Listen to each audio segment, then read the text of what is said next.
శ్రీహరి గారి శ్రేయపురేషులారా, అమ్మ శాంతి గారు, మీ అందరికీ కూడా నా వందనాలు చెప్తూ, ఈరోజు గ్రేట్ ఈవెంట్స్, 2 ఈవెంట్స్ ఉన్నాయండి. అది ఒకటి మన భారతదేశం సంబంధించింది, మన భారతీయులకు సంబంధించింది. అది 1947 ఆగస్టు 15 మన భారతదేశం స్వతంత్రం రావడం, అది మన దేశానికే పండుగ. రెండవది శ్రీహరి గారి బర్త్డే, ఆయన పండుగ రోజు కూడా ఆగస్టు 15. అది మన తెలుగు చలచిత్ర పరిశ్రమకే కాకుండా ప్రపంచంలో ఉన్న ప్రతి తెలుగు సోదరునికి కూడా పండుగ రోజే. ఇంత మహోన్నత దినం నాడు శ్రీహరి గారి బర్త్డే జరపడం, మీరందరూ హాజరవడం, నేను ఇలా మాట్లాడడం, అది నా అదృష్టంగా భావిస్తున్నా.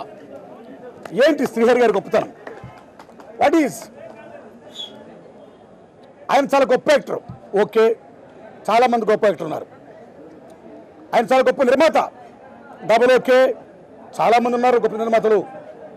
ఆయన డాక్టర్ శ్రీహరి, ఓకే, చాలామంది ఉన్నారు డాక్టర్లు. కానీ మంచి మనసున్న మానవత్వం ఉన్న మహనీయుడు శ్రీహరి గారు.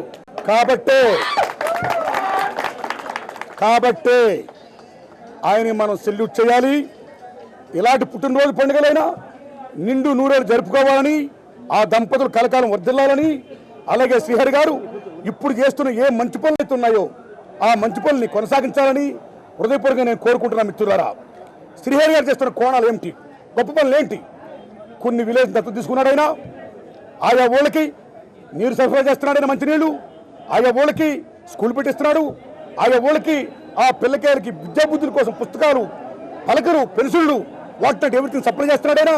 ఈరోజు నా ఇంటికి వచ్చి నన్ను బ్లెస్ చేయడానికి వచ్చిన ప్రతి ఒక్కరికి శిరస్సు వంచి వందనాలు తెలియజేస్తున్నాను. అంత పెద్ద సామాజిక స్పృహ ఉన్న ఒక నారాయణమూర్తి గారు నన్ను అంతగా ఆశీర్వదించి నా అక్షర ఫౌండేషన్ బ్లెస్ చేసి మేము సాధించిన ఈ సంవత్సరానికి ఈ గిన్నీస్ వరల్డ్ రికార్డ్ ఏదైతే ఉందో ఆయన చేతుల మీదుగా మళ్ళీ నాకు ఇయటం. నేను ఎప్పుడు చెప్తుంటా, ఎవరి కాళ్ళు వాళ్ళు మొక్కుకుంటే ఎక్సర్సైజ్ అవుద్ది, పెద్దలకి ఎవరికైనా పెడితే అది గౌరవం అవుద్ది అని. సో నా గురించి నేను ఎక్కువ చెప్పుకునే తత్వం కూడా నాది కాదు. బట్ నన్ను బ్లెస్ చేయటానికి ప్రతి ఒక్కరికి మనస్ఫూర్తిగా శిరస్సు వంచి వందనాలు తెలియజేసుకుంటున్నాను.